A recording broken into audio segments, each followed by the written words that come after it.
Salut à tous, c'est Kazin, j'espère que vous allez bien. Aujourd'hui, la vidéo du lundi, voilà, lundi 13h, on va parler tout simplement Pokémon, que ça soit l'actu, les items qui sortent, les stocks, un petit peu tout ça. Tout d'abord, une petite annonce.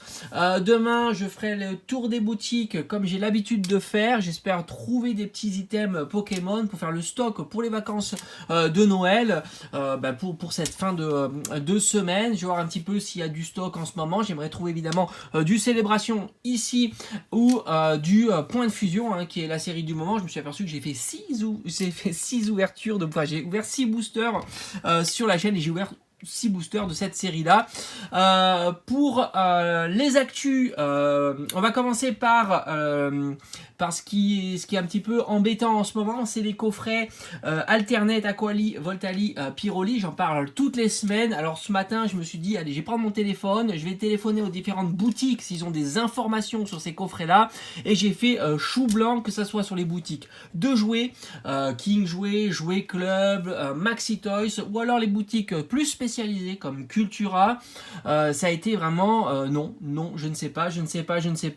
Donc visiblement, on est quasiment sûr, ça sera pour début de l'année 2022. Voilà, ça sera un très beau coffret d'année 2022. Malgré tout, je vais réitérer ça la semaine prochaine. Je ne désespère pas, hein. On va faire le forcing pour ces coffrets parce qu'ils sont vraiment magnifiques et je vous préviens, hein, dès que j'ai des informations, hein, parce que franchement, avoir des cartes alternate dans des coffrets, des cartes promo alternate, c'est juste génial. On sait que la difficulté qu'on a à avoir ce genre de cartes en ouverture, et là c'est génial. Donc ça, c'est vraiment le coffret en ce moment tendance qu'on aimerait vraiment trouver en boutique, et je croise les doigts pour qu'il y ait du stock.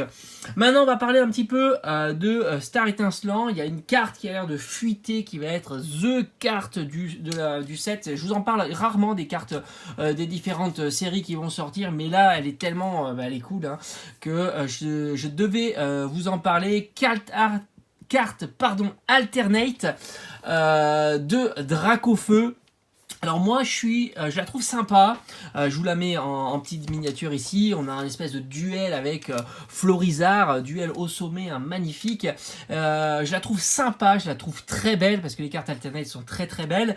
Mais c'est vrai qu'avoir Dracofeu de dos, je l'aurais préféré qu'ils essayent de trouver une situation qui le permettait de le mettre plutôt de face. Voilà. Mais ça reste une très très belle carte et à tous les coups on se doute que ça sera la carte la plus, alors je dirais pas la plus rare parce qu'elle est aussi rare certainement qu'une alternate, mais la plus chère du set. Alors elle va peut-être sortir sur EB9, à voir. EB9 qui, je rappelle, est une série qui va sortir pour fin février, hein, si je dis pas de bêtises. Donc il y a encore du temps pour pouvoir bien se positionner sur cette série-là. Surtout qu'à mon avis, cette série, elle va être très très prisée. On a eu un petit moment de relâchement. Évolution Céleste, on en a trouvé assez facilement.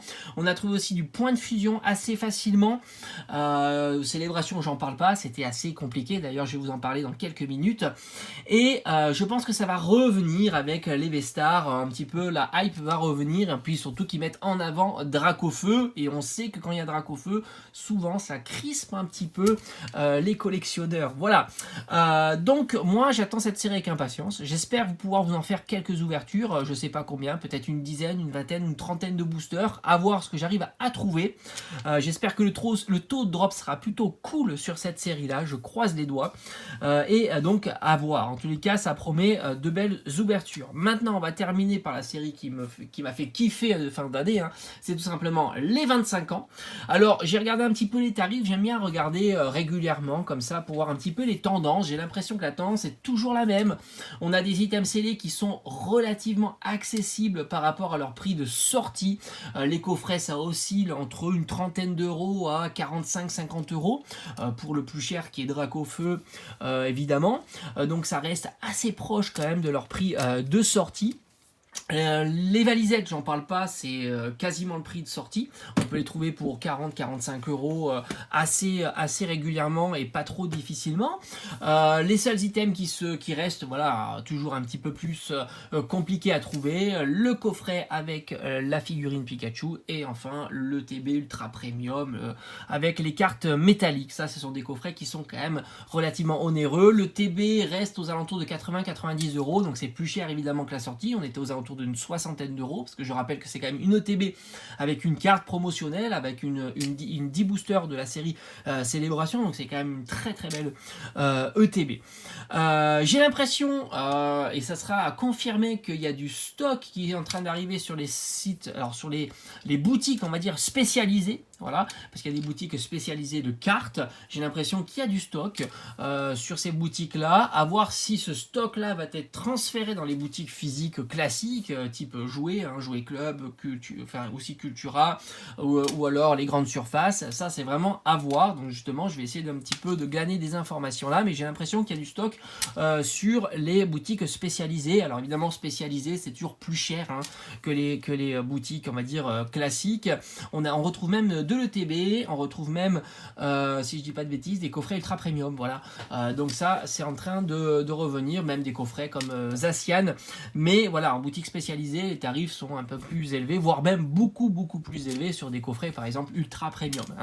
Voilà, j'ai fait le tour des points que je voulais aborder avec vous sur cette vidéo hebdomadaire du lundi.